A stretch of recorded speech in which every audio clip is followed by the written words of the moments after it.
Hey guys, tonight we begin with something slightly less philosophical, though arguably just as complex. Viking sex. It was politics, power, and occasionally, very public. So before you get comfortable, take a moment to like the video and subscribe, but only if you genuinely enjoy what I do here. And let me know in the comments where you're tuning in from and what time it is for you. It's always fascinating to see who's joining us from around the world. Now, dim the lights, maybe turn on a fan for that soft background hum, and let's ease into tonight's journey together. Let's get this out of the way. The Vikings were cleaner than you've been told. No, not spa day clean, but by medieval standards, they were practically soap-scented angels. While much of Europe was busy pretending bathing was a sin or just inconvenient, the Norse were over there scrubbing themselves weekly, using actual soap made from animal fat and ash. It smelled earthy, probably, but compared to their unwashed neighbors, they were a walking cloud of lavender and smugness. They combed their hair, trimmed their beards, filed their nails, and even carried grooming kits made from bone and iron. Imagine pulling up to a longhouse date with a carved comb, neat braids, and fresh breath, in an era where most people still had hay in their armpits. English monks noticed this disturbing hygiene trend and recorded it bitterly. There's one infamous complaint from an Anglo-Saxon chronicler who basically whined that Viking men were too clean and thus unfairly attractive to local women. That's right. Their official explanation for Viking success with the ladies was soap-based cheating. The monks weren't wrong. In a world that smelled like a compost bin, the guy who bathed once a week and knew how to braid his hair was basically a sex god. But this wasn't just vanity. In Viking society, personal hygiene had status. If you were a free man, you were expected to look like one. And that meant grooming. If you were unkempt, people assumed you were poor, enslaved, or worse, a lazy layabout who couldn't even comb out a single lice egg for his woman. Cleanliness also had ritual significance. Before feasts, before battles, before bedroom adventures, you washed. It wasn't just about removing dirt. It was about preparing yourself to be presentable to gods, ancestors, or your extremely discerning longhouse crush. If you think Viking romance was just grunting and dragging someone into a longhouse by their braid, think again. These were not just bloodthirsty raiders. They were also deeply sensitive, metaphor-loving weirdos who expressed love through poetry, and sometimes mild threats. Vikings had an entire tradition of skaldic poetry, a type of verse so dense with metaphor it makes Shakespeare look like a grocery list. And yes, they used it to flirt. A Viking man might compare a woman's hair to sunlit flax, her walk to a swan on the sea, or, if things were really heating up, her body to a well-tempered sword. That's not a pickup line. That's cultural seduction. If your poem didn't come with at least 3 obscure nature references, you were doing it wrong. But it wasn't all flowers and fjords. These poems could get graphic. And if a man composed poetry about a woman without her consent, that was considered dangerous. In some cases, illegal. There's an actual law in the medieval Icelandic Gragas Code that banned men from writing enid, defamatory or obscene poetry. If a man implied a woman had been sexually available when she hadn't, that could result in exile or even death. So, yes, in Viking society, writing a dirty limerick about someone's daughter could lead to legal consequences and a duel. Women, by the way, didn't just stand there blushing. They were fully capable of composing biting verse in return. If a man's poem was lame, crude, or lazy, she might humiliate him publicly with a retort so scathing that entire families would avoid eye contact at feasts for generations. In one saga, a woman rebukes a man's advance with such poetic finesse that he leaves, humiliated, and joins a monastery. That's right. She flirted so hard in reverse, he found God. So while Vikings carried swords and axes, the real weapon in matters of the heart, poetry, loaded with metaphors, laced with bragging, and legally actionable if you got too confident. Let's not kid ourselves. Viking romance wasn't exactly built on rose petals and candlelight. It was more like, "Your father has 3 goats. I have a strong back. Let's make a legally binding agreement." Consent existed, yes, but it had to elbow its way through a crowd of dowries, alliances, and extended family members who all had opinions. Here's how it usually worked. A man decided he wanted to marry. He didn't go serenading his beloved under the stars. He sent his dad, or his uncle, or his most diplomatic friend to the girl's father to negotiate a deal. Because nothing screams passion like your potential future being discussed over mead and sheep valuation. And the woman? She technically had a say. Technically. A freeborn woman could refuse a match, but whether that was honored depended entirely on how much her family needed land, allies, or to offload an opinionated daughter. Some sagas suggest that a strong-willed woman could turn down a suitor. Others suggest she'd better run fast if she tried. Still, the Vikings weren't entirely barbaric about it. A woman who was forcibly married had legal recourse. She could stand before witnesses and declare herself divorced. No paperwork, no court. Just 3 public announcements. Basically the medieval Norse version of "It's not me, it's you," shouted at a dinner party. And while abducting a bride might sound romantic in some badly translated sagas, Viking law did frown upon it. Frown, not necessarily stop. Kidnapping a woman for marriage was illegal, but also occasionally celebrated in poetry. Nothing says mixed messaging like a legal code and a love ballad giving you opposite advice. Then there were concubines, or as Viking law charmingly called them, bed thralls. These were women, often enslaved, who were expected to provide companionship, cooking, and of course, sex. Consent in this case? Mostly decorative.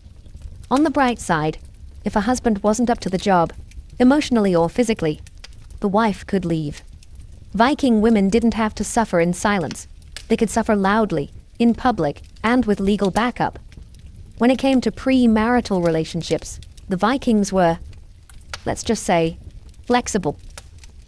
Unlike their medieval neighbors who were busy obsessing over chastity belts and writing purity odes, the Norse took a more relaxed view. In fact, a woman's past experience wasn't necessarily a deal-breaker, unless it involved, say, someone else's husband or a very public scandal involving the neighbor's hayloft. Being romantically involved before marriage wasn't taboo. It was life. Vikings were practical people. If 2 consenting adults had a relationship, the world didn't collapse.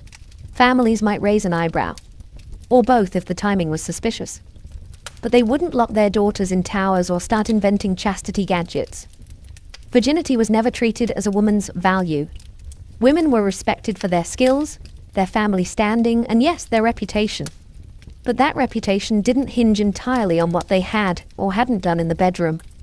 In fact, some sagas even praise bold women who went after what, or who, they wanted, especially if they did it with confidence and a strong sword arm. This wasn't just cultural flexibility. It was survival logic. Viking society needed strong partnerships. A woman who could manage a farm, handle trade, and hold her own in a legal dispute was far more valuable than one with a perfectly untouched romantic history. Life was hard. Winter was longer. Practicality usually won. That said, discretion was still encouraged. While premarital relationships weren't punished, boasting about them could get you into trouble.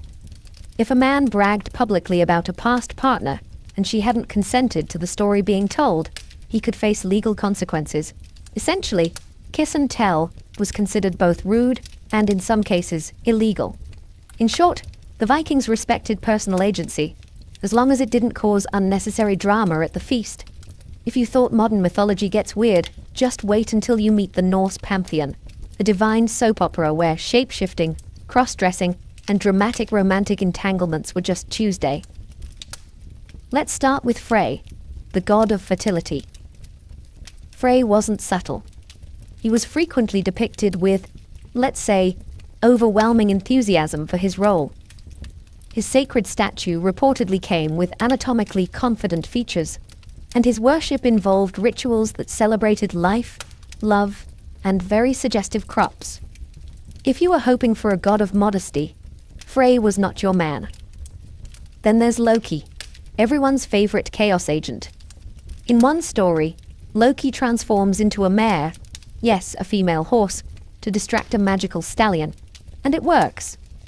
So well, in fact, that Loki becomes pregnant, and later gives birth to an 8-legged horse named Sleipnir.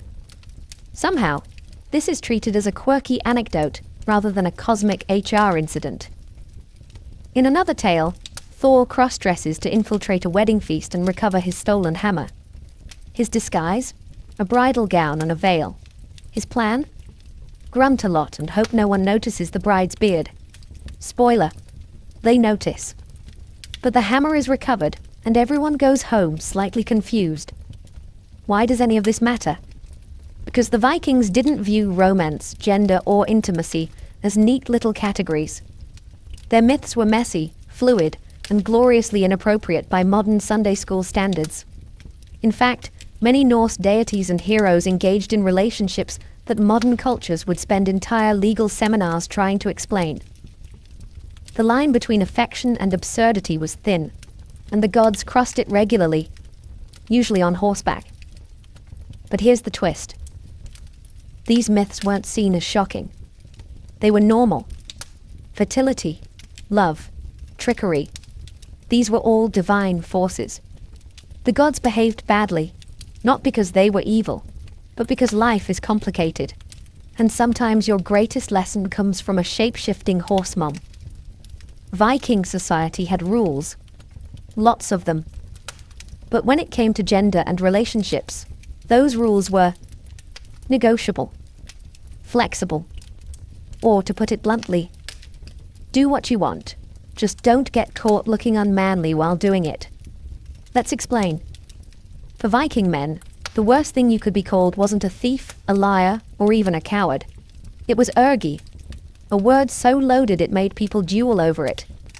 Being called ergi meant you were passive, submissive, or somehow failed to uphold your manly duties, especially in, let's say, the romantic department. It wasn't about orientation, it was about dominance. Viking masculinity wasn't defined by who you were with, but by how you behaved. If you were seen as yielding, you weren't just mocked. Your entire reputation could crumble faster than a poorly built longship. Women, on the other hand, had a little more wiggle room. While the society was male-dominated, and don't worry, it absolutely was, women had social and legal rights that would make many medieval European ladies green with envy. They could own land, request divorces, and yes, make their preferences known. Still, expectations were very real. A woman who was too outspoken or assertive might be labeled masculine, which, in a weird Viking twist, wasn't always an insult. Some saga heroines are praised for their sharp tongues and sword skills, but the same traits in a man, if aimed the wrong way, could get him publicly ridiculed or accused of sorcery. That's right. Practicing magic, particularly Seder, the kind of Norse ritual often linked with emotion and foresight, was considered unmanly. It was women's work.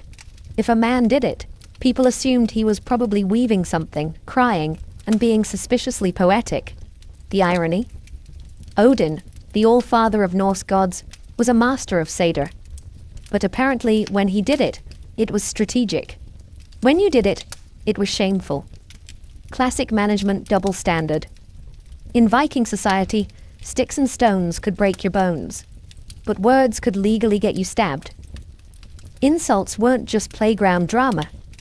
If someone questioned your honor, your masculinity, or your performance in the bedroom, you could literally challenge them to a duel.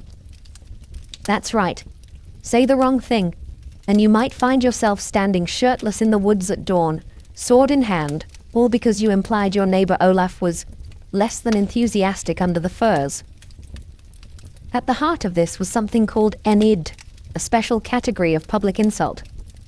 If you called someone agri or rager, both of which roughly translate to unmanly in a way no one wanted to hear, that was grounds for a fight, and not a verbal one.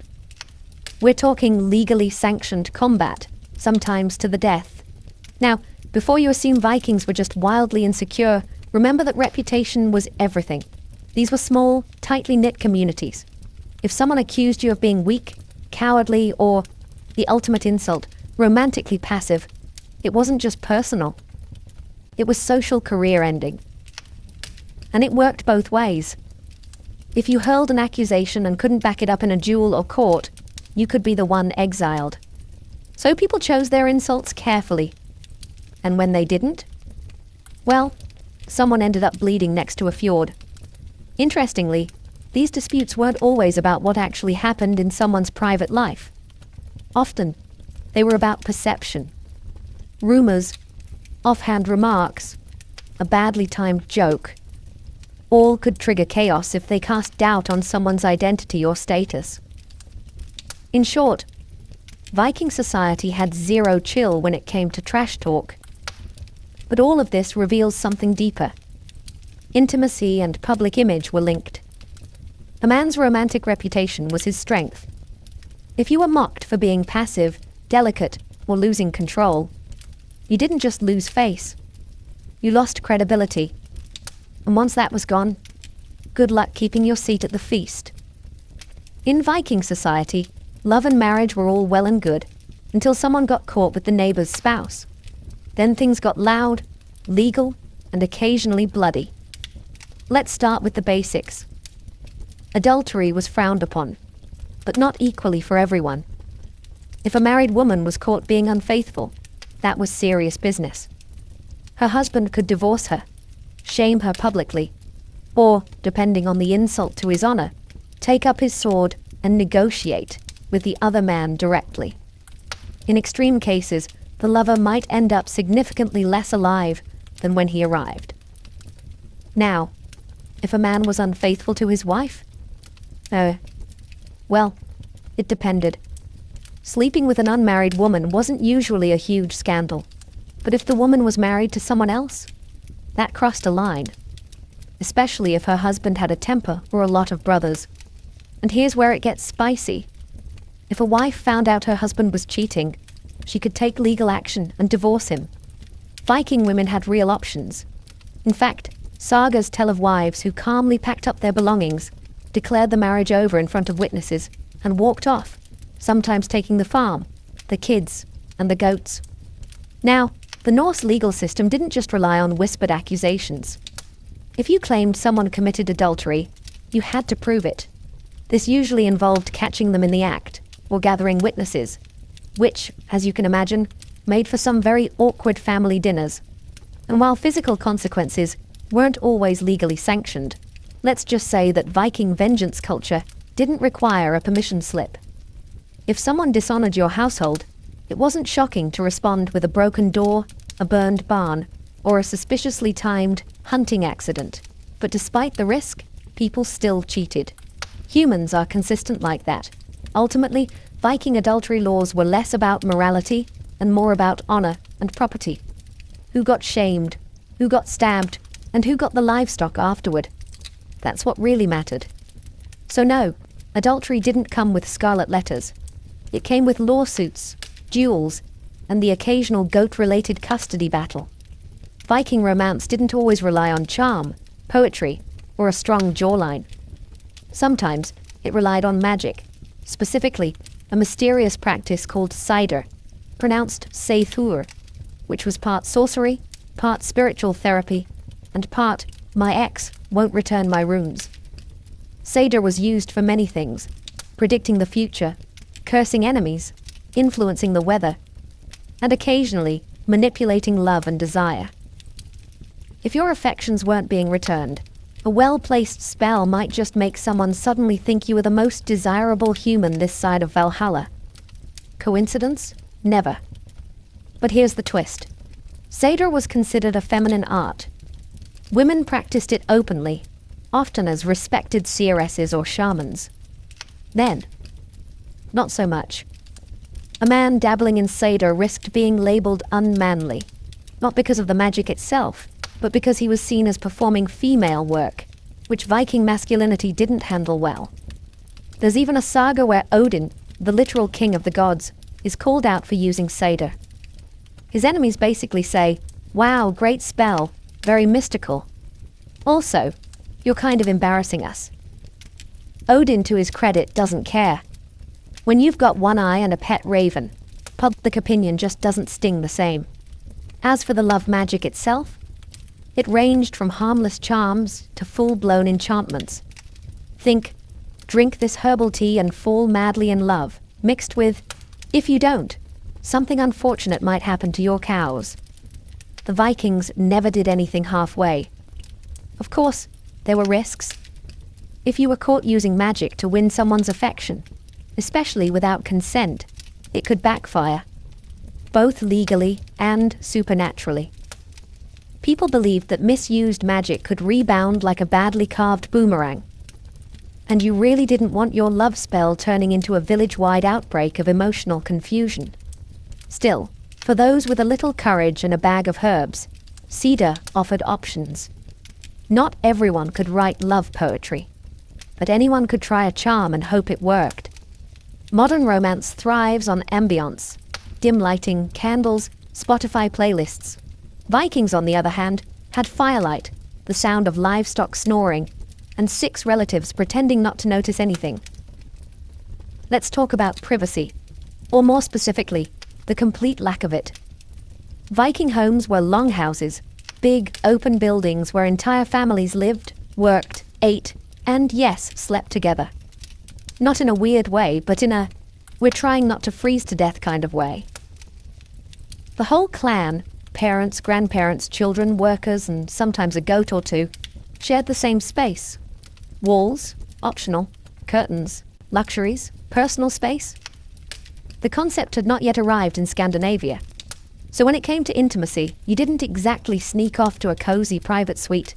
You maybe rolled over toward the fire, pulled a fur blanket up, and tried to ignore the sound of Uncle Bjorn loudly snoring 2 feet away. Romantic? Not really. Efficient? Absolutely. This lack of privacy didn't stop anyone. Viking culture was remarkably unbothered by the realities of communal living. People just accepted that intimacy happened. Occasionally within earshot. Occasionally while someone was stirring stew. Children were often conceived in crowded longhouses, and everyone sort of developed a collective skill called strategic pretending. You didn't acknowledge what was going on. You didn't comment. You definitely didn't make eye contact. You simply stared into the fire and thought about fish. Now, if you really wanted privacy, you had options. Kind of. Wealthier families might hang tapestries or set up dividers, the Viking equivalent of a do not disturb sign. But for the average Norse couple, a little discretion and good timing were the best you could hope for. Still, despite the lack of privacy, there was no real shame. Viking society didn't obsess over modesty the way later Christian Europe did. Physical intimacy was natural, necessary, and everyone knew it. They just didn't want to talk about it while grandma was within earshot. Let's talk about contraception, or as the Vikings knew it, hope, herbs, and possibly magic. Now, there's no detailed medical manual from the Viking Age titled How to Not Have Kids When You're Busy Pillaging, but there are clues. And based on those, it's safe to say they had some idea of how to manage reproduction, or at least slow it down when necessary. First off, Viking women were extremely knowledgeable about herbs, not just for healing wounds or curing fevers, but for lessening the chance of sudden family expansion. Plants like juniper, mugwort, and wild carrot were known throughout Europe for their possible contraceptive properties. Did they work? Possibly. Did they taste like sadness and regret? Probably. There's also evidence that certain practices, like extended breastfeeding, were used strategically to delay the next pregnancy. Not exactly romantic, but effective. Think of it as the Viking version of family spacing, minus the spreadsheets. But here's the twist. Viking culture didn't obsess over reproduction the way later religious societies did. Children were valued, yes, especially sons who could fight and daughters who could marry well. But sex wasn't only about making heirs. Pleasure was very much part of the equation. Even in the sagas, romantic encounters are described with a surprising amount of realism. Couples fall in love, grow apart, or get bored, and divorce each other. That kind of casual acknowledgement of human nature suggests a culture that wasn't fixated on purity or guilt, just practicality. Of course, if contraception failed, the responsibility almost always fell on the woman. Men weren't expected to know much about those things. A man might be able to sail across a stormy sea using just the stars and a raven, but ask him how mugwort works and he'd stare at you like you'd grown a second axe. If you've ever wondered whether same-sex relationships existed in Viking society, the short answer is yes. The long answer is yes. But only if you really managed the optics. The Vikings didn't use our modern terms for sexuality, but they certainly understood that people sometimes formed close, even romantic, bonds with others of the same gender. And while that might seem surprisingly open-minded for an axe-swinging culture, it came with one massive catch: honor. You see, Viking masculinity was built on dominance, not just in battle, but in every area of life. If two men were involved, the social fallout didn't revolve around who they loved, but who did what. Specifically, the man seen as taking the passive role could be mocked, shamed, or worse, challenged for his manhood. This wasn't about morality, it was about status. A man could wear furs, braid his beard, and serenade his best friend with emotional poetry, and still be admired. But if someone implied he wasn't the dominant force in his private life, that could destroy his reputation faster than a leaky longship. There are even saga accounts of men being accused of such things, and then demanding duels to defend their honor. Because clearly, nothing says I'm definitely the alpha, like fighting someone at dawn because of a rumor about cuddling. And what about women? Honestly, they got far less attention in the legal texts, likely because their relationships weren't seen as threatening to the social order. Two women together didn't produce heirs, didn't mess with property rights, and didn't challenge the all-important male ego. So, while we don't have much direct evidence, it's entirely possible that such relationships existed and were quietly accepted, or at least politely ignored. Interestingly, the Norse gods didn't care much about gender at all. Loki, as we've mentioned, had children in both male and female forms, and no one batted an eye. The divine realm was fluid. It was just the humans who needed everything to fit neatly into a saga-friendly narrative. If you thought Viking marriage was all about long feasts, exchanged swords, and blood oaths, you might be surprised to learn how casually it could end. Because in Viking society, divorce wasn't some drawn-out legal drama. It was more like, I'm done, I'm taking the ox, good luck. Seriously, Viking women could divorce their husbands, and they didn't need a lawyer, a judge, or a ceremonial raven. All they needed was a clear voice and a couple of witnesses. Here's how it worked. A woman could end the marriage by standing in front of a group of people, preferably at the front door or the couple's bed. Yes, really. And declaring that she was leaving. Bonus points if she could name why she was leaving, like abandonment, violence, or the classic, "You won't stop reciting bad poetry in bed." And that was it. Once the declaration was made, the marriage was considered dissolved. Property and children would then be divided, usually according to social custom or pre-existing agreements. It wasn't always clean, but it was shockingly efficient. No waiting 6 months. No custody battles dragged through 3 winters. What's more, Viking women often walked away with their dowries intact, and in some cases, kept control of land or valuables they brought into the marriage. Divorce didn't make a woman a social pariah. In fact, many remarried, especially if they were wealthy, skilled, or the kind of person who could wrestle a goat without flinching. Of course, not all separations were peaceful. Some involved accusations, feuds, and the occasional dramatic saga-worthy exit. But even then, the culture generally accepted that sometimes people just move on. The gods were chaotic. Why not relationships? It's also worth noting that men could divorce too, using the same method, though their reasons usually involved lack of obedience, which probably tells you everything you need to know about male expectations. If you think modern weddings can get weird, wait until you hear what the Vikings were doing, with their goat sacrifices, bridal swords, and extremely awkward bedroom rituals. Viking weddings weren't just a party. They were a political merger, a legal contract, and a community event with strong opinions and an even stronger smell of smoked fish. The festivities could last up to a week, depending on how wealthy or dramatic the families were. Think of it as Game of Thrones, with fewer dragons and more passive-aggressive toasts. The bride and groom each had symbolic preparations. The bride had her hair unbraided, a sign of maidenhood ending, and sometimes wore a Breesing Armin-style necklace if her family was feeling extra mythological. The groom, meanwhile, might retrieve his ancestral sword, because nothing says, "I'm ready for commitment," like brandishing a weapon at your in-laws. But here's where things get very Viking: the consummation. It wasn't just encouraged, it was mandatory, and in some regions, it had to be witnessed. Yes, witnessed. In some cases, a few unfortunate relatives stood by the door, torches in hand, to make sure the couple sealed the deal and didn't just pass out from mead and nerves. Why?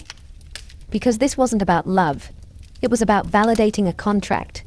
Marriage affected inheritance, land rights, alliances. So if you didn't follow through, someone might challenge the legitimacy of the union later.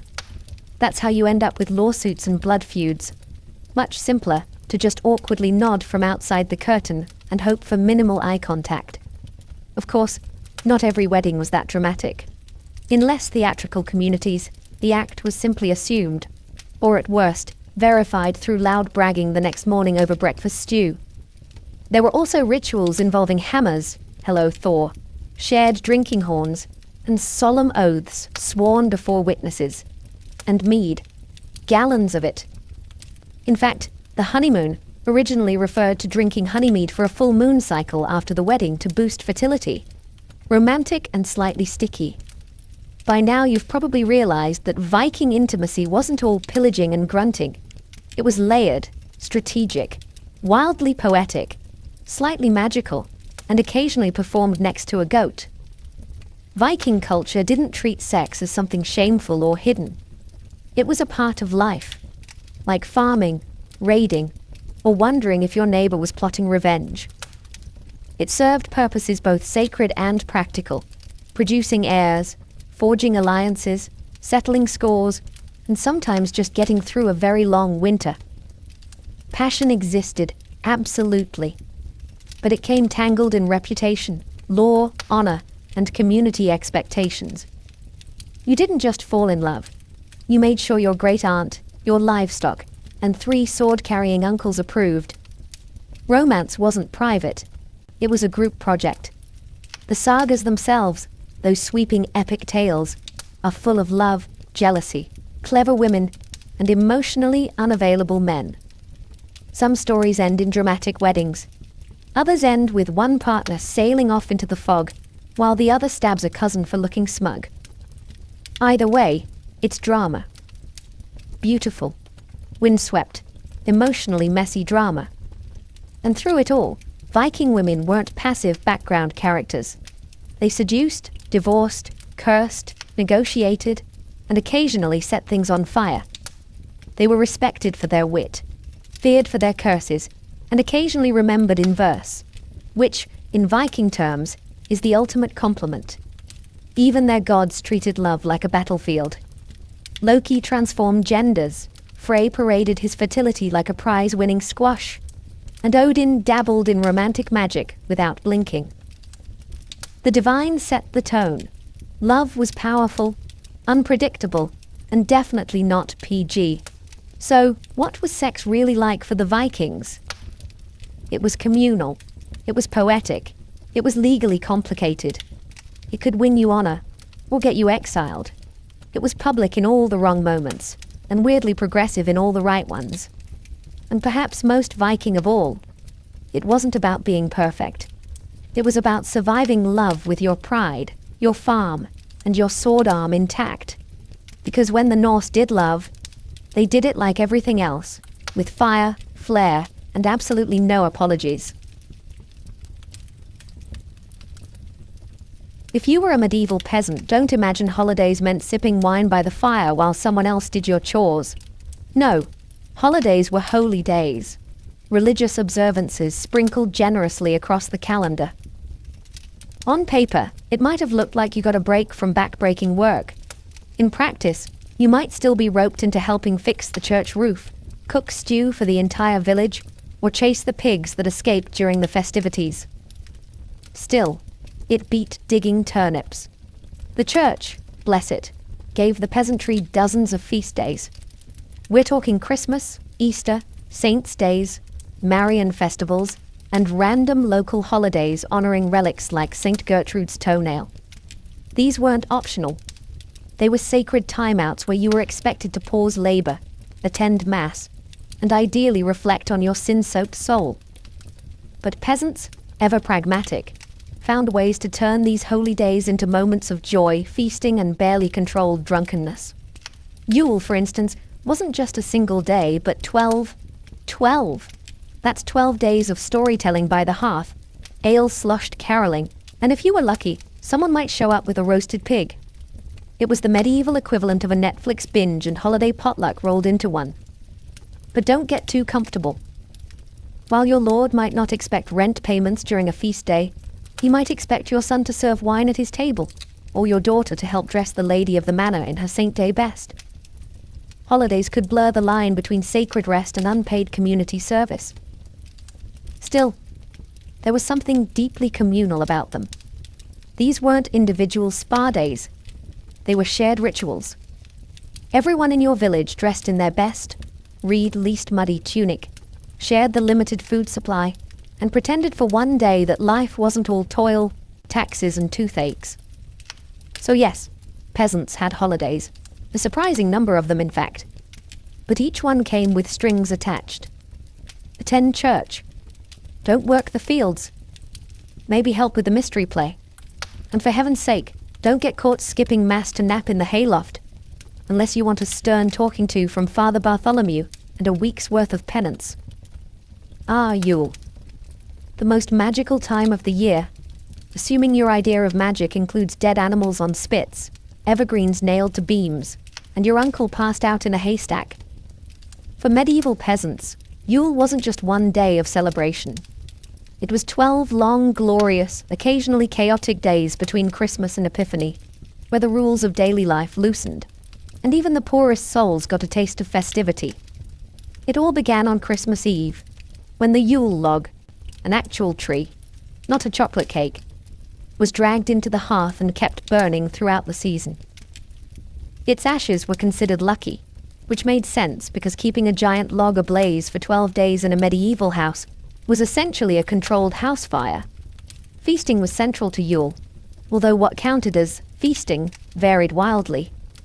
If your village had a generous lord, you might be blessed with extra meat, ale, and a communal pig roasting on a spit. If not, then dried beans, mystery stew, and bread with actual salt counted as a luxury. You took what you could get, and then you sang about it, loudly, off-key, and often while drunk. There were songs and games too, and masks, because nothing says birth of Christ like dressing up as a bear and terrorizing your neighbors. These traditions carried whispers of older, pre-Christian customs, remnants of pagan solstice rituals repackaged with Christian branding. Evergreens, for instance, symbolized eternal life, and hanging them indoors wasn't just for decoration. It was to ward off evil. Or, in peasant logic, the rats. It was also a rare time when social norms flipped. Some villages appointed a lord of misrule, usually the biggest idiot available, who was given temporary authority to mock the gentry and orchestrate games. For 12 days, the lowest could act like the highest, until the calendar flipped and reality came crashing back down like a thatched roof in January.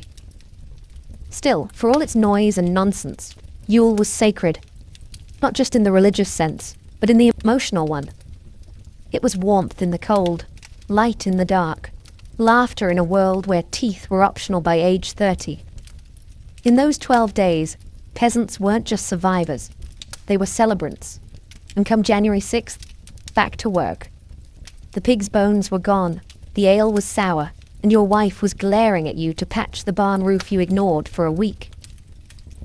If Yule was about ale and ashes, May Day was all about flowers and fertility, and not just the kind in the fields.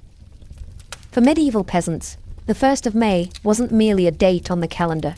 It was a riot of colour, music, and mischief, celebrated with the kind of reckless joy only possible when winter was finally over and the crops hadn't failed yet. The festivities began at dawn, when villagers trotted into the woods to gather May, branches, blossoms, and sometimes a bit of scandal. Young people especially embraced this tradition, often vanishing in pairs and returning a little more rumpled than they left. Elders may have raised their eyebrows, but no one complained. After all, a few extra babies born in early February were just part of the rhythm of village life. At the heart of the celebration stood the maypole, a tall wooden pole planted in the village green and bedecked with ribbons, flowers, and enough local symbolism to make a Freudian blush. Peasants danced around it in weaves and circles, laughing, sweating, and pretending it wasn't basically a fertility totem left over from earlier, more openly pagan times.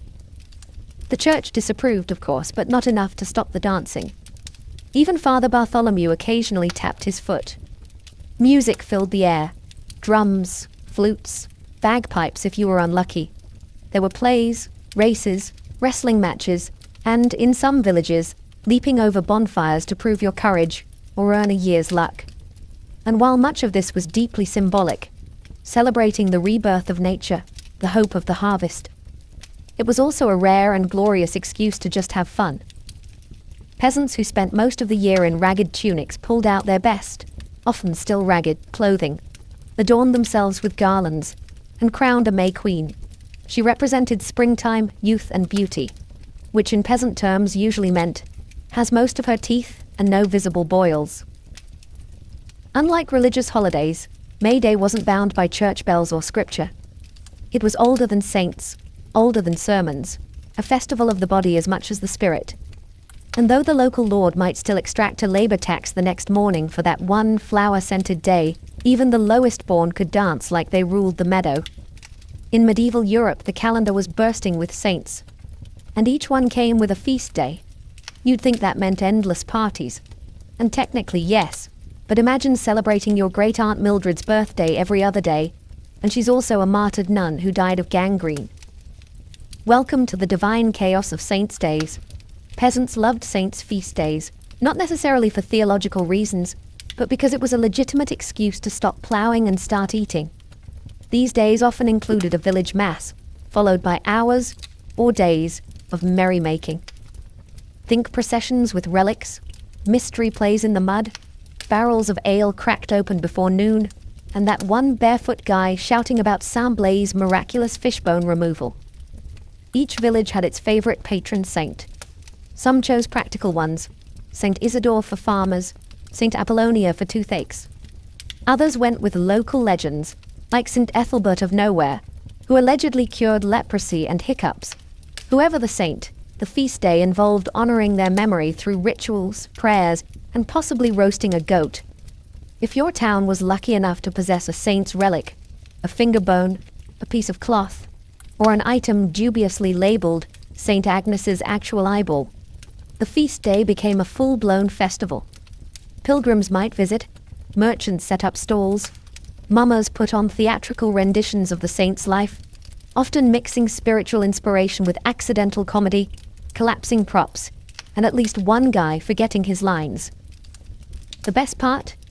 You didn't work. At least not in the field. You might still be asked to help with decorations, play trumpet badly in the parade, or fetch water for the communal stew. But it wasn't backbreaking toil, and you probably got a crust of meat and some holy gossip in return. Of course, the church kept a watchful eye on these celebrations. Too much wine, too much dancing, and suddenly what began as a pious event risked devolving into a full-blown peasant rave. Still, most clergy understood that joy, even messy, muddy, slightly blasphemous joy, was better than despair. And if singing songs about St. Bridget while sloshing ale kept morale high, so be it. Before Lent, that 40-day joy vacuum of fasting, praying, and pretending you didn't just eat cheese behind the church, came Carnival. And for medieval peasants, it was the one time of year where chaos wasn't just allowed, it was blessed. Carnival, also known as Shrovetide, was the season of sanctioned misrule. Think of it as the medieval version of spring break, but with more turnips and fewer regrets. It kicked off right before Ash Wednesday and acted as a spiritual pressure valve. If you were about to spend weeks living like a monk, you had to party like a heretic first. Masks came out, often grotesque or animal-like, allowing peasants to become something else entirely. Devils, kings, talking pigs. People cross-dressed, made rude songs about the nobility, and staged mock parades where the village idiot was crowned King of Fools. For once, the line between lord and laborer was hilariously, dangerously blurred. The food, absolute madness. You had to eat all the fat, meat, and dairy you wouldn't be allowed during Lent. That meant pancakes, sausages, butter-soaked everything, assuming you could get your hands on such luxuries. It was a last hurrah for the taste buds before Lent arrived and reminded everyone they were dirt and ash. There were games too. Peasants hurled flour bags at each other, staged mock battles in fields, and occasionally attempted to ride farm animals like noble steeds. One particularly popular event was the peasant joust, where two drunk villagers charged at each other with cabbages tied to sticks. The winner earned nothing but bruises and bragging rights. And while the church frowned upon the wilder elements, the lewdness, the mischief, the chicken stealing, they also knew better than to cancel it. Carnival wasn't just fun.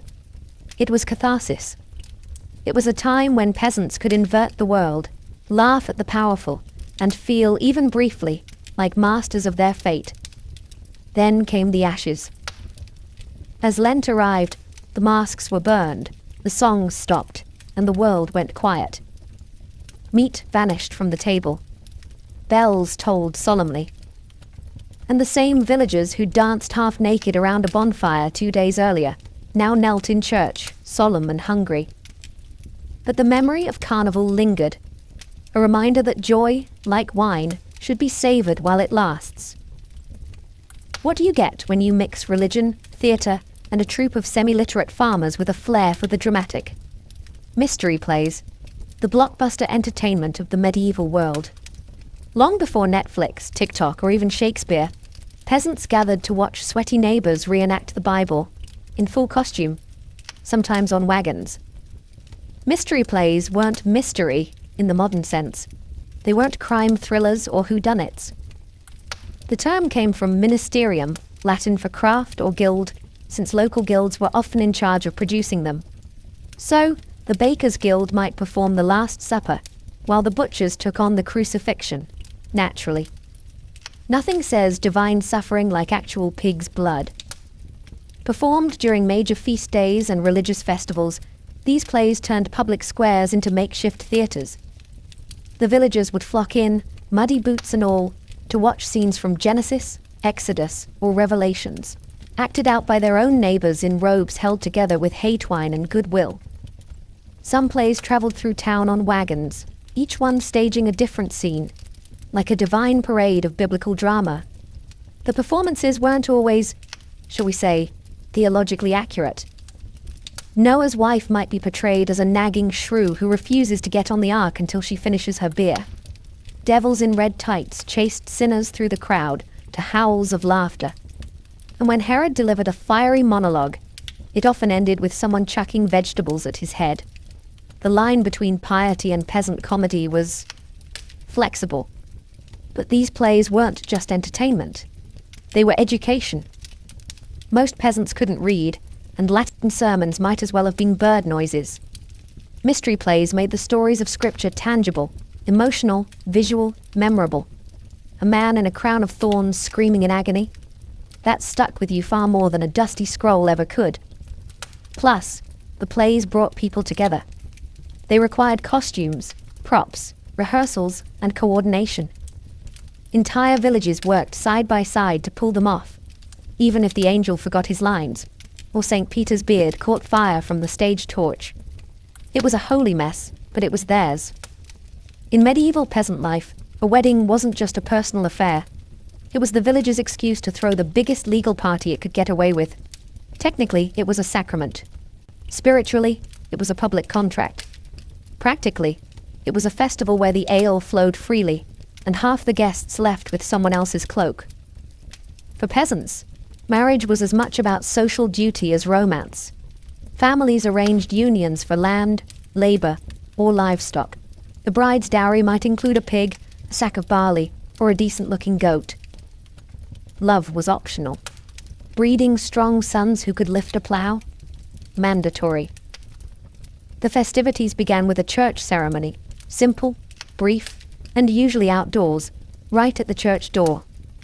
Witnesses were essential. So were blessings. But don't expect choirs and organ music. You might get a single-stringed fiddle if you were lucky, or old Joffrey trying to whistle through his missing teeth. After the vows, it was time for the real celebration. The wedding feast. Everyone was invited. Neighbors, family, the thatcher who never finishes on time. Because hospitality was sacred. Guests brought whatever they could. Bread, eggs, maybe a roasted bird if they were feeling generous. The bride's family provided the bulk, which sometimes meant boiling a single chicken in a tub of turnips and calling it stew. Then came the dancing. Hours of it. Possibly days. Medieval peasant dances weren't delicate minuets. They were stomping, spinning, mud-slinging affairs where everyone got dizzy and someone usually fell in the fire. The local musicians played whatever instruments hadn't been stepped on. There were games too. Jokes about in-laws, bawdy songs, and contests that ranged from who can drink the fastest to guess how many children they'll have before the first harvest. All done with the cheer of people who hadn't had this much fun since last May Day. At some point, the newlyweds would be escorted to bed. Literally. By the entire village. This bedding ceremony involved blessings, laughter, and just enough uncomfortable chanting to make it weird. Then the curtains closed. And 9 months later, you guessed it, another festival. Despite the many feast days, festivals, and official holidays on the medieval calendar, peasants quickly learned a hard truth. A holy day didn't always mean a lazy day. More often than not, it meant different work, just with slightly more singing and marginally better food. Sure, the fields might rest, and the oxen got a break, but that roof still leaked. The priest's barn still needed sweeping, and someone had to cook the communal stew that was mysteriously made entirely of onions and hope. Holidays weren't about idleness. They were about public service with extra candles. Let's say it's St. Swithin's Day. No field work? Great. But you're now helping erect a flower arch out of dead branches. Then you're drafted into the mystery play as Roman soldier number 2, whose only job is to yell, "Blasphemer," and fall in the mud on cue. Later, you're stirring a cauldron in the churchyard, while Father Bartholomew micromanages your seasoning. Even the 12 days of Yule weren't pure leisure. Someone had to gather firewood, brew the ale, roast the questionable boar, and keep the Yule log burning, which basically required a night shift rotation. If it went out early, bad omen. Possibly the Black Death. No pressure. Children and elders didn't get off easy either. The kids were tasked with gathering herbs or delivering awkwardly shaped bread to neighbors. The elderly were expected to sit near the hearth and tell stories, preferably ones that didn't end in fire, plague, or goats escaping. Though to be fair, those were the best ones. Some villages had traditions like Church Cleaning Day, which was cleverly scheduled on a saint's feast to make it sound less like a chore. And if your local lord decided he wanted a new banner sewn or a moat cleared before his feast, guess who got volunteered? Of course, there were still bright spots. Work on a feast day usually came with extra food, maybe a gulp of ale, and the camaraderie of neighbors grumbling in unison. Plus, nothing built community quite like hauling a rotten log out of the village pond together. For medieval peasants, life was brutal, but not entirely joyless. In fact, The calendar was peppered with enough festivals, holy days, saints' feasts, and village weddings to give even modern planners a headache. These events didn't just provide moments of rest. They offered structure, meaning, and a rhythm to a life otherwise ruled by mud, toil, and taxes. Each season brought its own blend of sacred and social celebration. Winter held the warmth of Yule, candle-lit masses, and storytelling by the fire. Spring delivered May Day, full of blossoms, bonfires, and blushing faces disappearing behind hedges.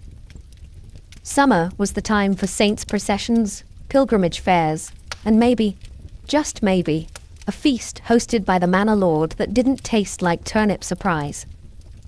Autumn closed the loop with harvest festivals. These weren't as flashy as Carnival or Yule, but they were deeply satisfying. After months of sweating in the fields, peasants gathered for communal meals, thanking the saints for not sending a famine or locusts. Again. There was dancing, ale, and roasted things that probably shouldn't have been roasted. But no one complained. Even the fasting seasons, like Lent and Advent, were part of the rhythm. They made the feasting sweeter, the celebrations more profound. And while the church might have hoped peasants would spend those days in quiet repentance, most simply switched to grumbling and thin broth until the next excuse to party rolled around. The joy wasn't just in the celebration itself, but in the anticipation. Planning a mystery play, brewing ale, sewing ribbons into old tunics, these were acts of hope. They gave peasants something to look forward to, a chance to feel alive, connected, and part of something larger than themselves. And that, perhaps, was the real miracle of the medieval festival calendar. It stitched together a world constantly on the edge of illness, invasion, or starvation, with moments of laughter, music, and collective relief. Whether dancing around a maypole, falling off a pageant wagon, or burning their fingers on a Yule log, peasants found a way to celebrate the absurd and divine alike. In the end, they didn't need luxury, just time, community, and a reason to lift a mug and shout, "Blessed Saint whoever, we made it through another year."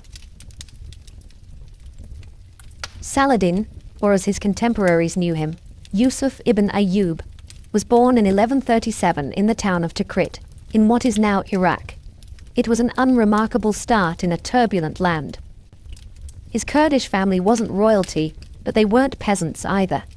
His father, Ayyub, was a military officer in service to the powerful Zengid dynasty, who ruled over much of Syria and northern Iraq. Still, no one looked at young Yusuf and thought, "There goes the future liberator of Jerusalem."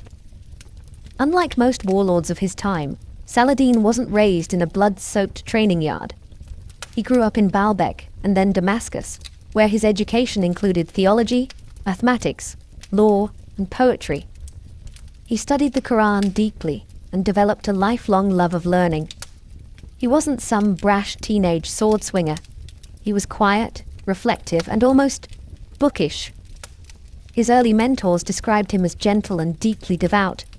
Not exactly the stuff of war epics. Not yet. But the world around him was anything but peaceful. The Crusaders still held Jerusalem, and the Muslim world was fractured by petty rivalries. Different emirs ruled different territories, each more concerned with power than unity. Sunni and Shia factions jostled for control, and alliances shifted faster than a desert wind. Into this mess, Saladin stepped, not as a self-declared hero, but as a loyal servant under the command of his uncle, Shirkuh, a tough-as-nails general in the service of Nur ad-Din, the ruler of Aleppo. At this point, no one expected greatness from Saladin. He was smart, yes, obedient, devout, but he wasn't particularly charismatic or war-hardened. He wasn't groomed for power. In fact, when he was first sent on campaign to Egypt alongside Shirkuh, some records suggest he went reluctantly. His interests were spiritual, not strategic. Politics bored him. And yet, destiny had other plans. And once Egypt opened its gates, so too did opportunity. What made Saladin unique wasn't that he craved power, but that he wielded it with humility when it came. He entered the story as a background character, a nephew, an assistant, a quiet man in a loud world. And somehow, that quiet man would go on to change history. Saladin didn't march into Egypt expecting a crown. In fact, he didn't want the job at all. In the 1160s, Egypt was ruled by the crumbling Fatimid Caliphate, a Shia regime beset by civil unrest, famine, and endless court intrigue. When the Crusaders and various Muslim factions started poking around, Nur ad-Din sent his trusted general, Saladin's uncle Shirkuh, to restore some order. Saladin, ever the dutiful nephew, followed. He was supposed to assist his uncle, not lead a country. And yet, that's exactly what happened. After a few years of messy campaigns, backroom deals, and some very suspicious natural deaths, Shirkuh seized control of Cairo and promptly died. Just like that. The sword had barely cooled in its sheath before the question emerged, who takes over now? Enter Saladin, reluctantly. The court expected an easily controlled figurehead. They saw a quiet, religious man with little charisma and even less political ambition. Perfect. But within months, Saladin showed he was anything but a placeholder. He moved fast.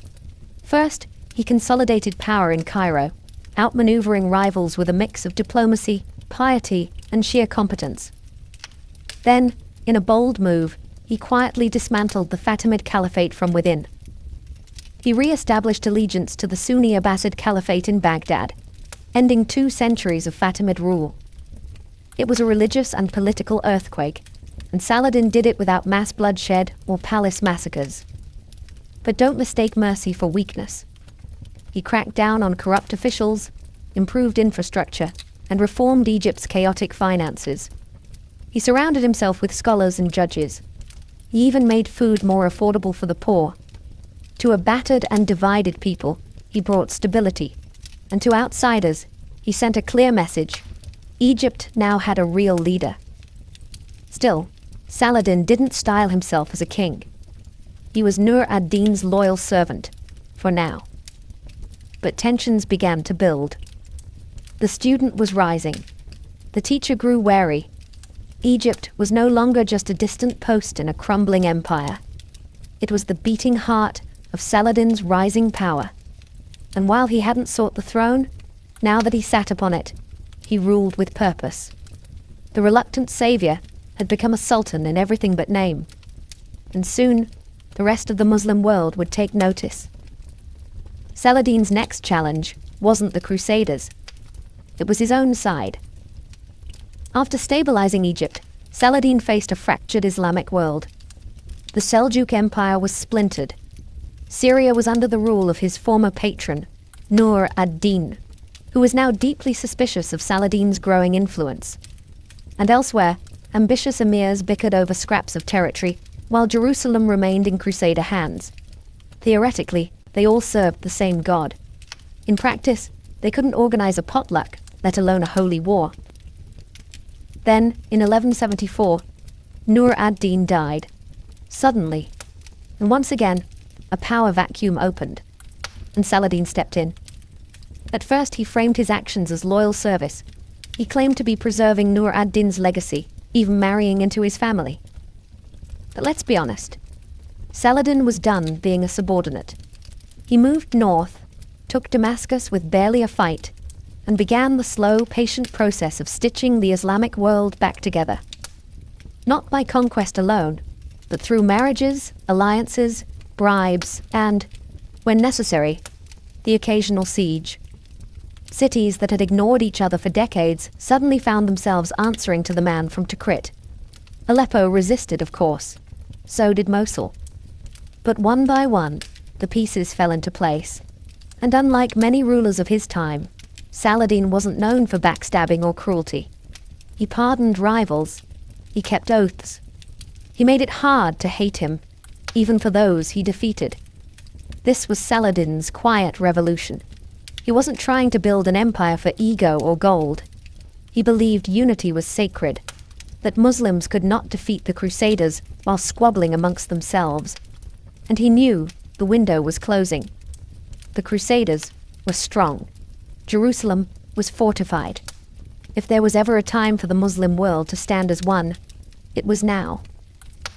By the late 1170s, Saladin controlled Egypt, Syria, parts of Iraq, and even the holy cities of Mecca and Medina. He was no longer a regional governor.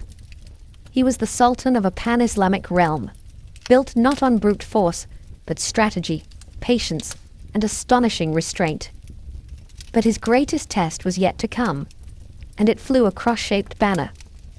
Because while Saladin had conquered cities and united kingdoms, he had not yet fulfilled the dream burning in every believer's heart, the liberation of Jerusalem. By the 1180s, Saladin's attention turned fully toward the Latin kingdom of Jerusalem. The holy city had been in Crusader hands for nearly 90 years, a painful wound in the heart of the Muslim world, but retaking it required more than ambition. Saladin needed timing, preparation, and most of all, a reason that would unite his fragmented allies behind a single cause. That reason came courtesy of the Crusaders themselves. One of the most volatile figures in the Crusader states was Reynold of Chatillon, a man so famously unhinged, he made other Crusader lords look like cautious monks. Reynold repeatedly violated truces with Muslim caravans, attacked pilgrims on their way to Mecca, and even threatened to march on the holy cities of Islam. For Saladin, this wasn't just an insult. It was divine provocation. When Reynold attacked a caravan in 1187, during a time of peace, no less, Saladin had his justification. No more truces, no more diplomacy. War was coming. The Crusaders, sensing the threat, assembled their full might. King Guy of Lusignan led the army, alongside Reynold and the Knights Templar. It was a formidable force, thousands of men, heavily armored, confident in their superiority. But they made a fatal mistake. They marched across the arid plains of Galilee in July, toward the springs of Tiberias, thinking they'd surprise Saladin. Saladin let them come. He knew the terrain, he knew the heat, and he controlled the water. His troops harassed the Crusaders constantly, cutting off their access to wells and springs. By the time the Crusader army reached the twin hills known as the Horns of Hattin, they were exhausted, dehydrated, and trapped. On July 4th, 1187, Saladin struck.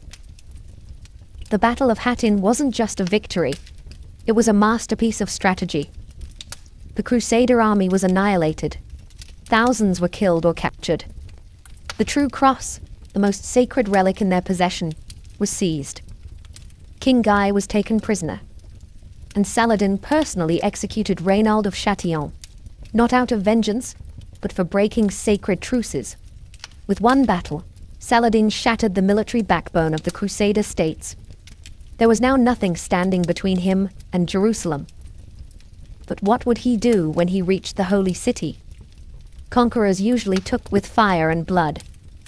Saladin had something else in mind. In the aftermath of the crushing victory at Hattin, Saladin swept through the Levant like a desert storm.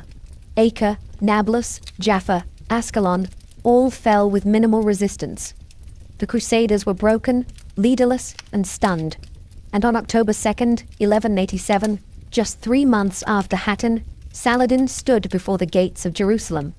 The city was defended by Balian of Ibelin, one of the few Crusader nobles still standing.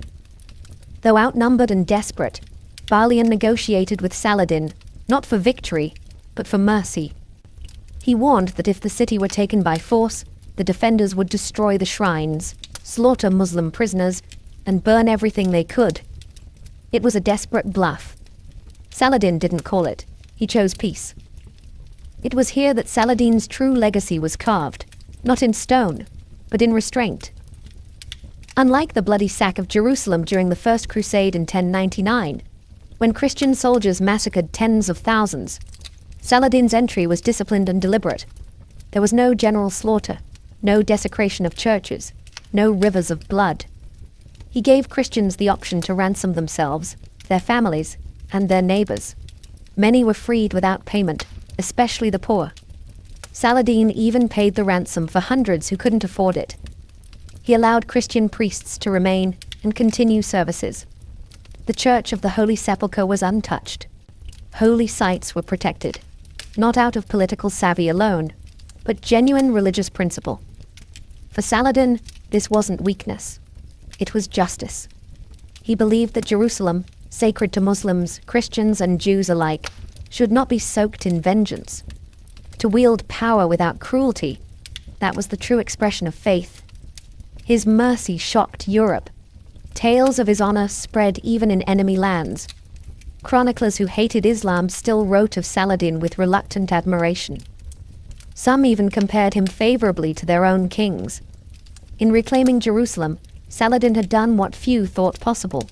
He not only reversed decades of Crusader conquest, but did it with dignity and restraint.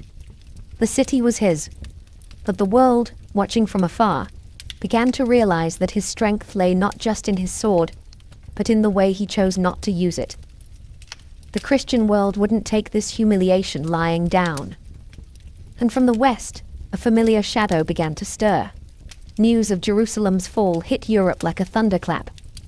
Popes preached vengeance, monarchs sharpened their swords, and at the head of this new crusading storm stood Richard the Lionheart, King of England, warrior, and one of the few men on earth whose name could rival Saladin's. Thus began the Third Crusade. Not just a military campaign, but a high-stakes duel between two icons. Saladin, the seasoned sultan with a reputation for mercy. Richard, the brash, brilliant tactician with a taste for blood and glory. The world watched as these two legends collided across the hills and plains of the Levant. Richard arrived in the Holy Land in 1191 and immediately captured Acre. It was a brutal siege, and when negotiations with Saladin stalled, Richard executed 2,700 Muslim prisoners in a single day. Saladin, who had gone to great lengths to spare Christian lives in Jerusalem, was furious, but he didn't retaliate in kind. Instead, he tightened his discipline and focused on strategy. The two men never met in person, but their duel was deeply personal. They clashed at Arsuf, where Richard won a tactical victory, but failed to destroy Saladin's army. Every battle was a masterclass in warfare. Richard was aggressive and clever, launching ambushes and flanking maneuvers.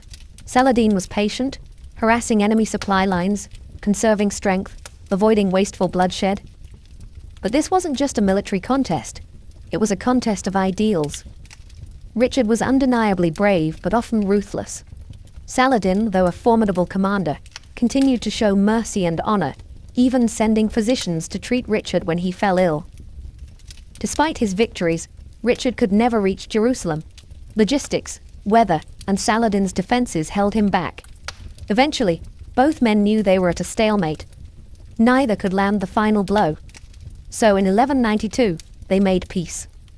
The Treaty of Jaffa allowed Christian pilgrims access to Jerusalem, but left the city under Saladin's control. It was a compromise, not a triumph, but a balance. And both men, exhausted and war-weary, honored it. In the end, Saladin had defended the Holy City without razing the land. Richard returned to Europe a hero, but Jerusalem remained Muslim. Two lions had roared, but only one still held the crown. Saladin's battlefield prowess made him famous, but it was his character that turned him into legend. Unlike many rulers of his era, Christian or Muslim, Saladin didn't bathe in cruelty or surround himself with sycophants. He was devout, modest, and astonishingly humble for a man who ruled an empire from Egypt to the borders of Mesopotamia. He slept on mats, gave away personal wealth to the poor, and wept openly at sermons. No palaces dripping with gold, no extravagant displays. Just a man who believed power was a test, not a prize. He fasted regularly, even outside of Ramadan, and studied the Quran with the same intensity he applied to warfare. Saladin prayed before battles, but more importantly, he prayed after them, not in thanks for victory, but in mourning for the lives lost. When his advisors urged him to punish enemies harshly, he often refused. "Victory is not in killing," he once said, "but in forgiving." And it wasn't just words. After Jerusalem, He could have razed churches, executed prisoners, and paraded through the city in triumph. Instead, he protected holy sites, released captives, and ensured safe passage for Christian pilgrims, including those who couldn't pay. He even gave charity to Jewish communities and maintained cordial relations with Eastern Christian sects. Saladin's generosity extended beyond religion. He donated his fortune to the poor more than once. He paid the dowries of orphaned girls. He built schools, hospitals, and water fountains. His court was filled not with gold-plated armor, but with scholars, jurists, and poets. But for all his gentleness, he wasn't naive. Saladin understood diplomacy, timing, and power better than most kings. He knew when to show strength and when to pull back. He wielded fear like a scalpel, rarely, but precisely. And when he executed Reynald of Châtillon, it wasn't vengeance. It was justice, delivered cleanly and without spectacle. Saladin didn't just lead an army, he led by example. His piety wasn't for show, his mercy wasn't weakness, and his restraint wasn't cowardice. He became something rare in medieval history, a man admired equally by his allies, enemies, and historians centuries later. But even legends must fade. And Saladin's final chapter was not written with a sword, but with silence. In 1193, just a few months after signing peace with Richard the Lionheart, Saladin fell ill. He was only 55 years old, hardly ancient by medieval standards, but years of constant warfare, political negotiation, and spiritual devotion had taken their toll. The man who had once ridden across deserts and scaled fortress walls now lay in bed, weakened by fever.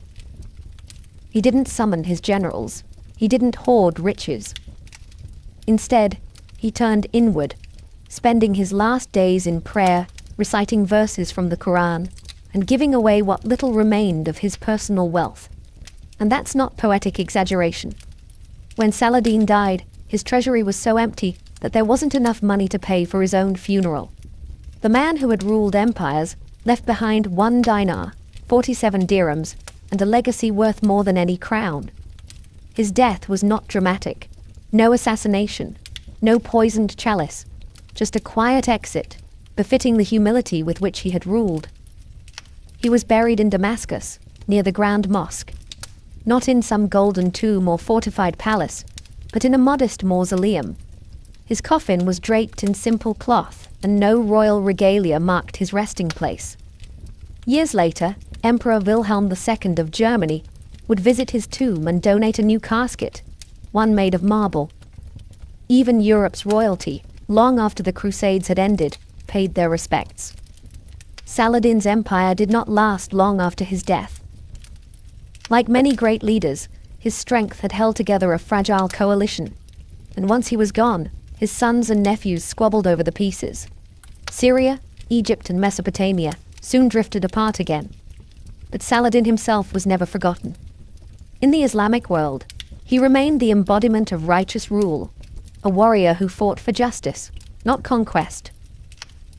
In the Christian world, he became the rare enemy, remembered with respect, even reverence. European chroniclers called him noble, wise, and even holy. Descriptions not typically reserved for infidels. It was said that he kept a shroud near his bed as a reminder that nothing, not kingdoms, not fame, not even Jerusalem, would follow him to the grave. And yet, centuries later, his name still does. Saladin died in 1193, but his legend never did. In fact, his reputation only grew, not just in the Muslim world, but across continents, cultures, and centuries. Unlike many medieval rulers who were forgotten or vilified, Saladin was remembered as something almost mythical, a man of war and peace, faith and tolerance, power and humility. In the Islamic world, Saladin became a symbol of what righteous leadership should look like. For centuries, sultans and caliphs invoked his name to legitimize their own rule, though few could match his grace or discipline. His model of jihad was not driven by fanaticism, but by duty.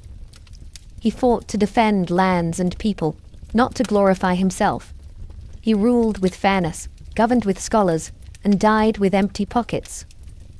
In many ways, he became the gold standard, the ideal Muslim ruler that others pretended to be. But perhaps more surprisingly, Saladin was embraced by the Christian world as well.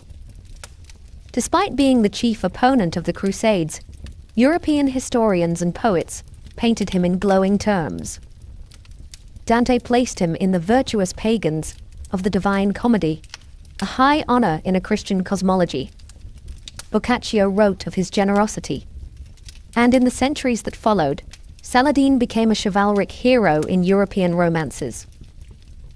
By the 19th century, Western leaders invoked his name as a model of noble conduct, even during colonial wars in the Middle East. His name became larger than his empire. In modern times, Saladin's image has remained potent.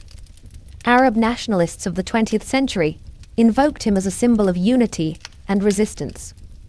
Statues of him still stand in Damascus and Cairo. Streets, schools, and even battle tanks bear his name. He is seen not just as a military hero but as a bridge, a figure who commanded respect from both his own people and his adversaries. And perhaps that is Saladin's greatest legacy. Not just that he retook Jerusalem, or defeated Crusader kings, or ruled an empire, but that he proved it was possible, even in an age of blood and steel, to lead with compassion, to fight with honor, and to leave behind a legacy not of terror, but of respect. He died as Sultan. He was remembered as something far greater. The Yoshiwara district in Edo wasn't merely a place. It was an entire world, sealed behind wooden gates and floating on the edge of fantasy.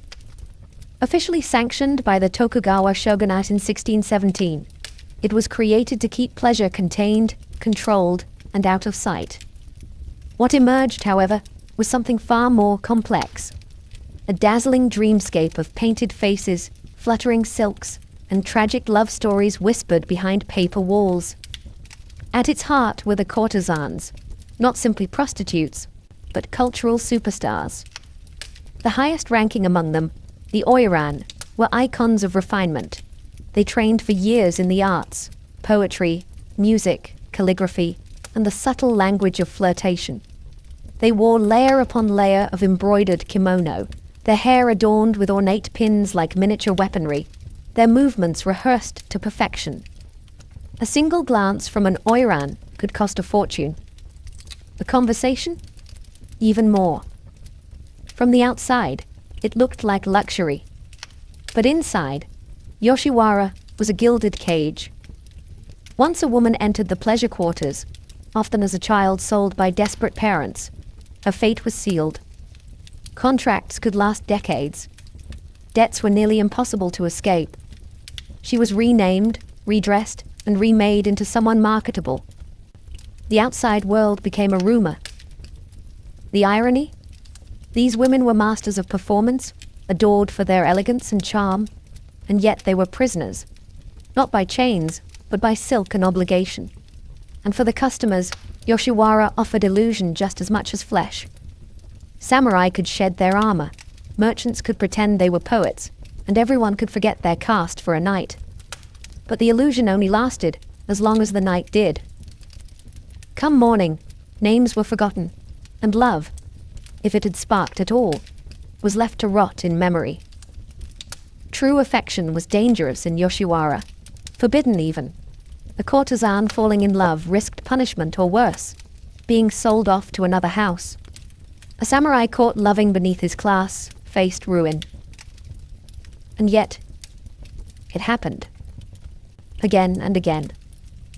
Whispers of forbidden romance curled through the alleyways like smoke, always lingering, never safe. This was the paradox of Yoshiwara, a world built to sell love, where real love could only destroy you. In the world beyond Yoshiwara's gates, outsiders often confused geisha with courtesans. But inside the district, the lines were sharply drawn, even if they sometimes blurred under candlelight and perfume. Courtesans, especially the high-ranking oiran, were the stars of Yoshiwara. They were legally classified as sex workers, but culturally revered like celebrities. Their clients didn't just pay for a night of pleasure. They paid for the performance of desire, a living poem stitched in silk. Oiran were untouchable, unless pursued with the patience of a monk and the fortune of a daimyo. Courting one could take months, and that was by design. Only the wealthiest and most persistent could ever hope to share a futon with her. Geisha, on the other hand, were entertainers, not lovers. They played the shamisen, composed witty haiku, and poured sake with grace honed over years of apprenticeship. Their art was their allure. To confuse a geisha for a courtesan was an insult, both to her profession and to the strict social codes that governed Yoshiwara. A geisha might flirt, tease, or dance inches from a client's face, but if he expected more, he'd be laughed out of the tea house. But beneath those careful distinctions, both roles shared a painful truth. Choice was a carefully curated illusion. Most women in Yoshiwara did not arrive by ambition. They were sold, orphaned, or simply too poor to survive outside the walls. Even those who rose to fame were bound by debt, contract, and reputation. Leaving the profession, especially at its peak, was almost impossible without a patron wealthy enough to buy her freedom. This practice, Miyuki, was rare and not always romantic. It could mean rescue, or simply a new form of ownership. And yet, many women found ways to carve out moments of autonomy. A witty remark in the tea house, a rebellious glance during a dance, a secret poem left in a client's sleeve. Within the rigid structure of Yoshiwara, subtle defiance became its own art form. The world saw painted smiles and flawless choreography. What it missed were the sacrifices made behind the curtain, and the delicate negotiations of survival, performed night after night under flickering lanterns. In Yoshiwara, power was always rented, never owned. In theory, the samurai had no business falling in love in Yoshiwara. They were men of honor, duty, and strict codes, beholden to their lords, loyal to the shogunate, and expected to embody stoic restraint. But Yoshiwara was a world designed to make men forget who they were. And for a certain kind of samurai, it was more than a distraction. It was a trap. One lined in silk, incense, and smiles that knew too much. Romances between courtesans and samurai were strictly taboo, not because they were rare, but because they were far too common and far too dangerous. For the courtesan, love threatened her carefully cultivated image. A courtesan couldn't afford favorites. She was a commodity, a living dream. If she loved, she risked ruining both her livelihood and the fragile balance of power within the brothel. For the samurai, the stakes were even higher. Falling for a courtesan meant compromising honor, risking scandal, and, worse, disobeying the rigid class divisions of Tokugawa society. Samurai weren't meant to love women of the pleasure quarters. They were meant to visit, enjoy, and forget. Love was not part of the transaction. And yet, it happened. Sometimes the samurai would come again and again, spending beyond his means, writing haiku in secret, smuggling love letters tucked in fans. Sometimes the courtesan would respond, a subtle squeeze of the hand, a hidden verse slipped into his sleeve. These weren't affairs. They were quiet rebellions against a world that demanded masks at all times. The consequences, however, could be brutal.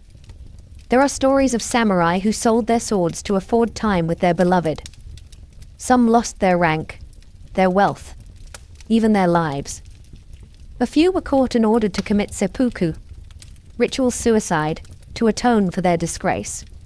As for the women, punishments ranged from public humiliation to forced transfers to harsher brothels. But most devastating were the stories that ended not in scandal, but in sorrow. Lovers who realized there was no escape, no future, only the fleeting scent of incense and a promise made too late. That's when the most tragic outcome would unfold, the double suicide pact, Shinju. Two lovers, bound by a love the world refused, choosing death over another day apart. In Yoshiwara, Some romances bloomed like cherry blossoms, beautiful, brief, and destined to fall. In a district where every glance was choreographed and every touch had a price, the only place love could breathe was in the space between words. And in Yoshiwara, words, not whispers, were how forbidden hearts spoke. Poetry wasn't just a pastime in the pleasure quarters, it was a secret language. Haiku, tanka, and short prose poems fluttered through the air like falling blossoms, traded between geisha, courtesans, and clients with the weight of emotion too dangerous to speak aloud. A carefully composed verse hidden in a fan or tucked into a kimono sleeve could carry the longing of an entire heart, without ever mentioning love by name. For the Oiran and other courtesans, poetry was part of their education. They were trained to compose on the spot, to weave elegance into sorrow, flirtation into metaphor. A courtesan might respond to a client's longing poem with a delicate rejection, a verse about an unreachable moon, or a river too wide to cross. But if she did return his feelings, her words could become a lifeline, a promise, or a secret vow. Samurai, merchants, even poets of the imperial court sought out Yoshiwara not just for pleasure, but for the chance to duel in verse, with women whose pens were as sharp as their eyes. Love letters weren't crude. They were art, folded with precision, spritzed with plum blossom perfume, and slipped discreetly into sleeves or sandals. But each poem was also a risk. A love letter discovered by a madam could mean punishment. A client seen lingering too long near the same house could be marked. And if a samurai's lord caught wind of his affections, it could destroy his career, or worse. Still, the verses persisted. Some became legendary, preserved in old notebooks, reprinted in literary collections, even copied by later lovers hoping to capture the same desperate beauty. Others were burned before dawn, their ashes carried off like secrets too dangerous to keep. In a world where love was a transaction, poetry allowed it to be something else. Something fragile, fleeting, and forbidden. Something you could hold in your hand, read under candlelight, and for a moment believe was real.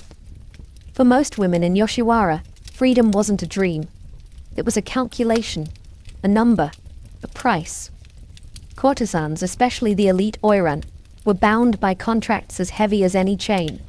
They owed debts for their training, their costumes, their housing, even the daily food they consumed. Every kimono, every hairstylist, every performance, all of it was logged, charged and stacked onto a running tab that grew faster than it shrank. The only way out was miyuke, the act of being bought out. A patron, usually a wealthy merchant or retired samurai, could pay the full amount owed and secure the courtesan's release. It sounds romantic, and sometimes it was. But more often it was a trade. One gilded cage exchanged for another. Some women were truly rescued, married into wealth, or allowed to start quiet lives far from the red lantern glow of Edo. Others simply moved from one role of servitude to another. Concubine, mistress, or unofficial second wife, kept behind closed doors and paraded only when convenient. Even in freedom, they were rarely treated as equals. Then there were those who tried to escape without payment. These stories rarely ended well. Yoshiwara was guarded, surveillance was tight. Women caught trying to flee were punished severely, paraded through the streets, their hair cut off in shame, or transferred to lower-ranking brothels where conditions were even harsher. But sometimes, rarely, a courtesan managed to vanish. Disguised as a servant, hidden in a palanquin, escorted by a lover willing to risk everything. These women became urban legends, whispered about in tea houses, immortalized in kabuki plays, always with the same bittersweet ending. Freedom, but at what cost? And yet, despite the risk, the idea of escape never vanished. It lived in the stories they told each other, in the folk songs sung softly at night, in the poems hidden under tatami mats. Because in Yoshiwara, even the most obedient courtesan carried two lives, the one she performed, and the one she dreamed of when the lanterns dimmed. A life outside the brothel walls, a name that was hers again. A love that didn't come with a receipt. Escape was rare. Redemption was rarer. But in a world built on illusion, hope was the one thing no one could tax. In a place designed to sell pleasure, some of the most enduring love stories from Yoshiwara are tragedies. And none looms larger than the haunting ritual of Shinju, the lovers' suicide pact. These weren't melodramatic gestures or theatrical legends, though kabuki plays often turned them into both. They were real, chilling events born from desperation. In Yoshiwara, when a courtesan and her lover faced a world that forbade their union, when freedom was impossible, when debt was crushing, and when love became unbearable, death felt like the only escape. Most pacts followed a pattern. The courtesan, often locked into a long-term contract, could not leave the brothel without a massive buyout. Her lover, typically a samurai or wealthy merchant, might have family obligations, societal expectations, or a declining fortune that made escape impractical. They would meet in secret, write poems, share final cups of tea, then disappear into the night, to the riverbank, the forest, or a rented room. Some cut their throats with hidden blades. Others drowned themselves in nearby canals, tied together with silken cords. Their bodies were often found still entwined, as if even death couldn't pry them apart. The public reacted with a mix of horror and fascination. Officials condemned Shinju as immoral and disruptive.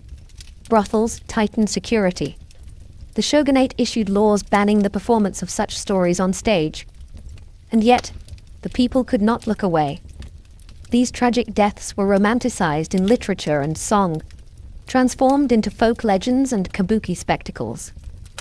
Plays like The Love Suicides at Amijima turned real-life despair into cultural mythology. Audiences wept. Poets composed elegies. But behind the drama was the raw truth. These were people so trapped by societal roles, so starved for dignity, that death seemed kinder than life. Not every courtesan died in love. Most survived, endured, and aged out of Yoshiwara quietly. But the ones who chose to die, or had no real choice, carved themselves into Japan's cultural memory with blood and blossoms.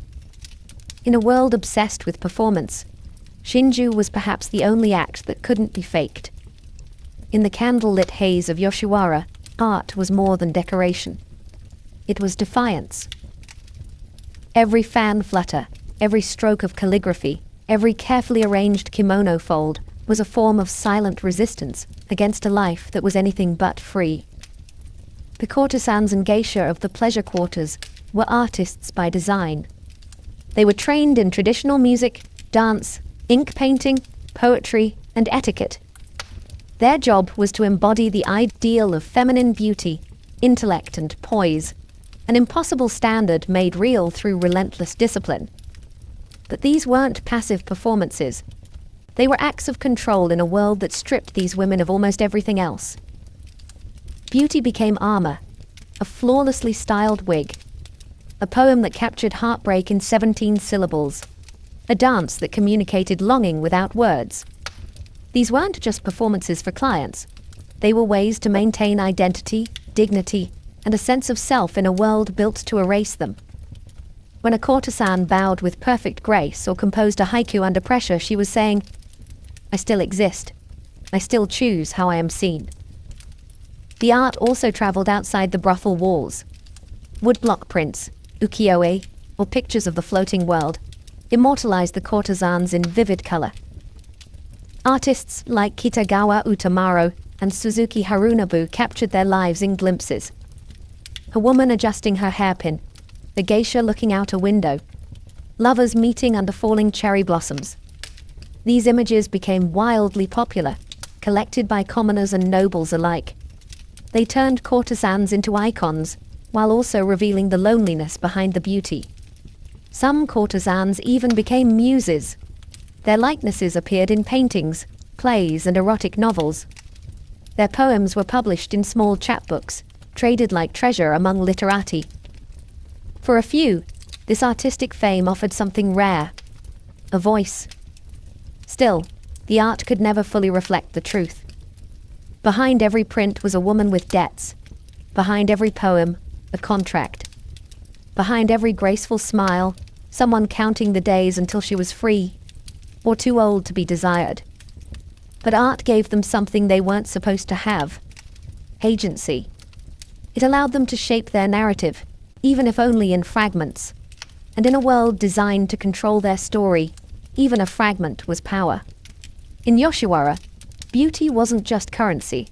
It was a ticking clock. Every painted face, every silken sleeve, masked an expiration date. And while the world outside the pleasure district may have worshipped the courtesans as icons of grace and sensuality, inside everyone knew youth was the business. And it didn't last. A courtesan's value began to decline the moment she reached her peak. Her schedule lightened. Her customers aged. New girls arrived, fresher, more fashionable, more in demand. And so, like a fading lantern at dawn, her time in the spotlight grew dimmer, until it quietly vanished. There was no grand farewell for most women. No ceremony. No parade. Some retired quietly, having paid off their debt, and opened small tea houses or became hairdressers.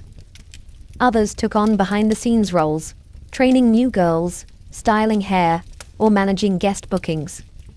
But many simply disappeared, cast out of the pleasure district when they no longer sold illusions.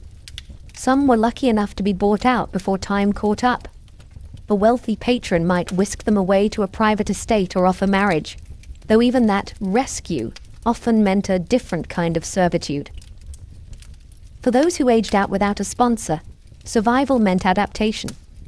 And adaptation, in a society that valued a woman's beauty above all else, was often humiliating. In rare cases, former courtesans reinvented themselves as okami, respected proprietors of tea houses or inns, where they used their wit, contacts, and social skills to stay afloat. But these were exceptions. Most left Yoshiwara with little more than a change of clothes and the memories of a life both dreamlike and exhausting. No one painted woodblock prints of them once their cheeks lost their blush. No poets wrote odes to sagging eyes or aging hands. The very world that once worshipped them erased them the moment they stopped glowing. And yet, in those quiet exits, there was something honest. The illusion had lifted. The silk robes were folded away. The smile was no longer required. Because in Yoshiwara, the tragedy wasn't just in the love lost or youth faded. It was in the silence that followed. When the music stopped, the candles burned out, and the woman behind the mask finally walked home, unnamed and unseen. Today, the lanterns of Yoshiwara no longer glow. The narrow streets that once echoed with laughter, music, and whispered poetry are now paved over with apartment blocks and convenience stores. But the stories, they linger like smoke. Yoshiwara officially closed in 1958 when legalized prostitution was abolished in Japan. By then, the district had already faded into a relic of its former self. Bombings during World War II had ravaged much of its architecture. The ornate pleasure houses, the fan shops, the perfumed tea rooms, all gone.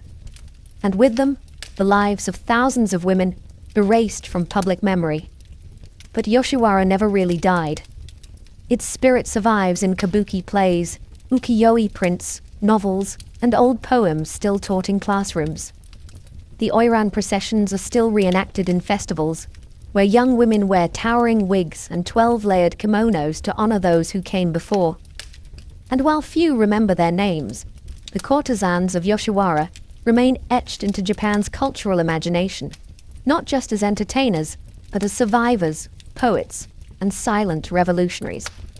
Modern Japan struggles with their legacy. On one hand, these women are romanticized, transformed into symbols of elegance and mystery. On the other, their suffering is often overlooked. Their lives are still misunderstood, blurred by fantasy and shame. They weren't just women in elaborate makeup. They were children sold into bondage, artists who turned performance into power, lovers who risked everything for a moment of real connection. And maybe that's why their ghosts still walk. Many locals tell tales of Yoshiwara's spirits. Women seen wandering the alleys late at night, their kimono trailing behind them, searching for something lost. Others say the old brothel sites carry a strange stillness, as if the past refuses to be paved over completely. Whether or not you believe in ghosts, the truth is this. Yoshiwara is part of Japan's soul.